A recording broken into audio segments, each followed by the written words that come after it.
Those four countries were very, very brave in doing it. They did it at a very early point, and every single one of them benefits unbelievably financially.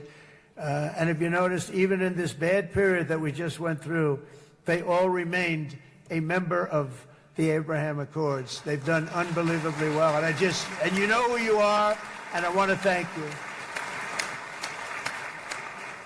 And they've stayed because of loyalty, but they've also stayed because it was really good business. They've made a lot of money being members, and you're going to all, I hope that every one of the countries that we're seeking, Jared, I hope they join quickly. No games, no nothing. Just join, get it. It's going to be a great peacemaker. It's really going to bring it together beyond anybody's wildest dream. So instead of building fortresses to keep enemies at bay, the nations of this region should be building infrastructure to weave your commerce closer together, because you've got to compete with the big world out there in commerce now. It's a different kind of competition.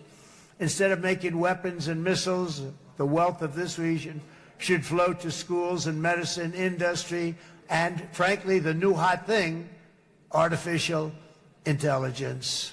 It's a lot of intelligence they're going to have to be thrown off to pay back these sums of money that they're doing. But that's really the hot one. And I might say that the United States, a year ago, was a dead country. I say it to people. I heard it first from the King of Saudi Arabia. I then heard it from UAE. I heard it from Qatar. I heard it from many other countries. A year ago, the United States of America was a dead country. Now it's the hottest country anywhere in the world. It is the hottest. There's no question about it.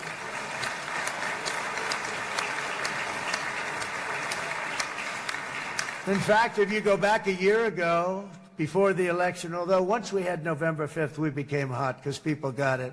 I would say November 5th was a time that we became really hot. But once you go back a couple of years, if I were in charge and the country was doing what they, nobody was going to ask me to speak. Nobody asked Joe Biden to come up and speak, I guarantee you that. And if they did, he would have turned them down, I promise you. He didn't speak. He didn't speak, and he didn't speak well. But all of the countries in the Middle East, it could have, what we're doing now, it could have happened a long time ago, but it was strangled and set back almost irretrievably by the administrations of Barack Obama and then Joe Biden. It was, there was a hatred toward Israel. There was an absolute hatred. The setbacks really started when President Obama signed the Iran nuclear deal. This was a disaster for Israel, and it was a disaster for everyone. And I remember that Bibi Netanyahu came to the United States and worked so hard to try and get Obama not to do that deal.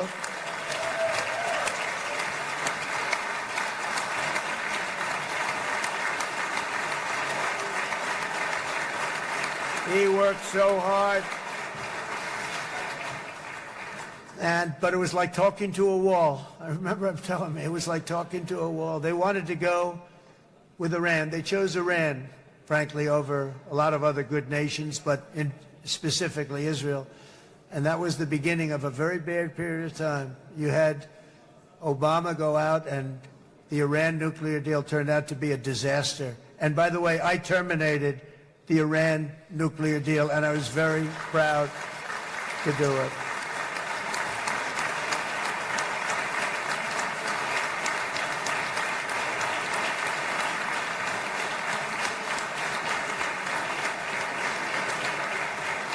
Yet even to Iran, whose regime has inflicted so much death on the Middle East, the hand of friendship and cooperation is open. I'm telling you, they want to make a deal. That's all I do in my life. I make deals. I'm good at it. I've always been good at it. And I know when they want. Even if they said, we don't want to make a deal, I can tell you they want to make a deal. All right, they do. They want to make a deal, and we're going to see if we can do something, because this is crazy what's happening, and we're not going to have this anymore. Neither the United States nor Israel bear the people of Iran any hostility. We merely want to live in peace. We don't want any looming threats over our heads, and we don't want to even think in terms of nuclear destruction. It's not going to happen, never will happen. There's nothing that would do more good for this part of the world than for Iran's leaders to renounce terror, stop threatening their neighbors, quit funding their militant proxies, and finally recognize Israel's right to existence. They have to do that. They have to do that. And to Iran, and as you know, this is not said out of weakness. There's no weakness. But I'm going to say this, that we are ready when you are, and it will be the best decision that Iran has ever made. And it's going to happen. It's going to happen. And they're good people. I know a lot of Iranians in the United States. They're good people, smart, hardworking people. They don't want to see what's happened to their country. The story of fierce Israeli resolve and triumph since October 7th should be proof to the entire world that those who seek to destroy this nation are doomed to bitter failure. The state of Israel is strong, and it will live and thrive forever.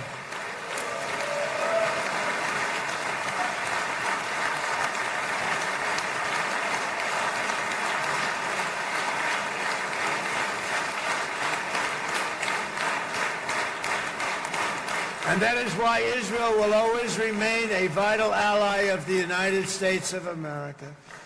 Israelis share our values, field one of the world's most powerful militaries. You really do. You have an amazing, what a job you've done. And have one of the most innovative economies on earth. Those are just a few of the reasons why I'm proud to be the best friend that Israel has ever had. And they all say it. In the White House. They all say it. I guess it's true because everybody says it, baby. You said it today. Thank you. But as president, I terminated the disastrous Iran nuclear deal, and ultimately I terminated Iran's nuclear program with things called B-2 bombers. It was swift, and it was accurate, and it was a military beauty. I authorized the spending of billions of dollars, which went to Israel's defense, as you know. And after years of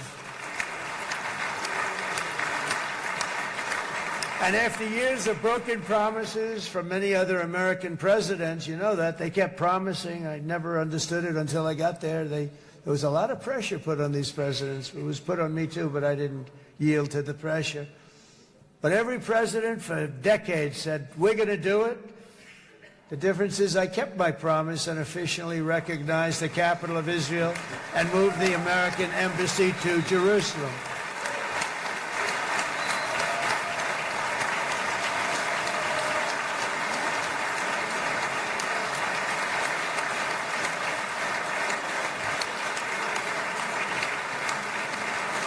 Isn't that right, Miriam?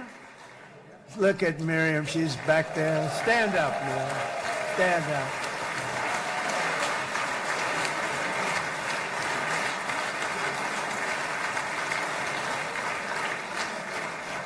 Miriam and Sheldon would come into the office. They'd call me.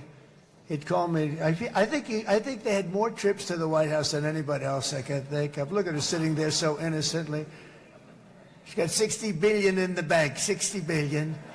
And I think she's saying no more. And she loves Israel, but she loves it, and they would come in, and her husband was a very aggressive man, but I loved him. He was a very aggressive, very supportive of me. And he'd call up, can I come over and see you? I say, Sheldon, I'm the president of the United States. It doesn't work that way. He'd come in and would do. But they were very responsible for so much, including getting me thinking about Golan Heights, which is probably one of the greatest things to ever happen to Israel.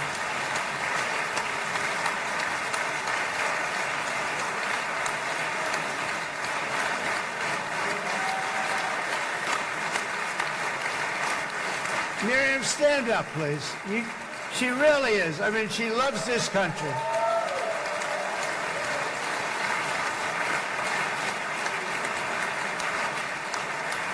Vom publica discursul lui Donald Trump din Knesset în mai multe segmente pe măsură ce echipa noastră finalizează traducerile.